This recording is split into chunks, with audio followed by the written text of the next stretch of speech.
नमस्कार शेतकरी मित्रांनो, आज आपण गेवराई सीमित आलो होतो. इथे येण्याचं प्रमुख कारण की आता जो प्लॉट आहे त्याला 70 दिवस इथं कंप्लीट झालेले आहे आणि आता निमोटेडसाठी आपण यांना टेलॉस आणि विरा एसडी सोबत दिलं होतं. टेलॉस आणि विरा एसडी सोबत देण्याचं प्रमुख कारण असं होतं की सूत्रकर्मी जे मुळ्यामध्ये अंडी देतात तर ते अंडी दिल्यानंतर पांढऱ्या मुळ्याची संख्येची झपाट्याने वाढते.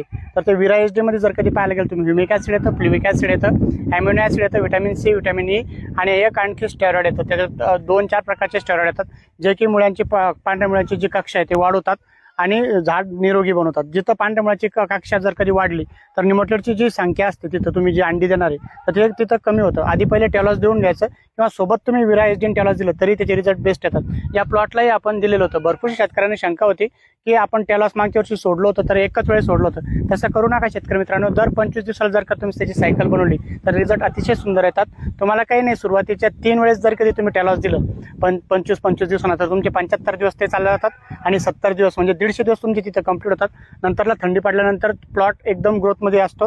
नंतर तुम्ही ज्यावेळेस थंडी पडेल त्यावेळेस फर्टिलायझर चालू केला तर कंदही वाढीस फायदा होतो. ज्या आता आपण कधी बघितलं तर टेलॉस दिल्यानंतर हे जे टोकदारपणा आहे कुठेही कमी झाला नाही. आपण कधी काटे बघितले, हे सर्वदूर जे आहे ते काटे मारलेले प्लॉटनं आणि निमोटेड इथं अत्यंत कमी प्रमाणात सक्रिय झालेला आहे. आपण विरा एसडी आणि टेलॉस देऊन इथं साधारणतः 8 दिवस झाले होते आणि त्याचे रिझल्ट पाहण्यासाठीच आपण इथे आलो होतो आज. तर हे जे काटे असतात टोकदारपणा म्हणजे प्लॉट चालू आहे. बॅक्टेरियल कार्पा वाढलेला होता कारण की निमोटेड थोड्या प्रमाणात इथं सक्रिय झाला होता. नंतरला आपण टेलॉस दिल्यानंतर हे जे काटे हे चालू झालेले.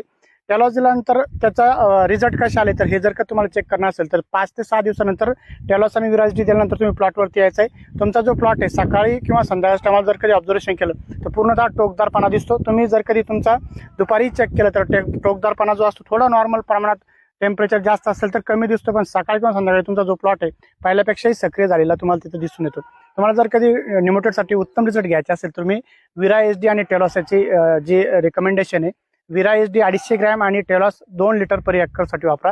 रिझल्ट अतिशय सुंदर येते. शेतकरी मित्रांनो, जर आमचा व्हिडिओ आवडला असेल तर व्हिडिओला शेअर आणि आम्हाला फॉलो करायला विसरू नका. धन्यवाद.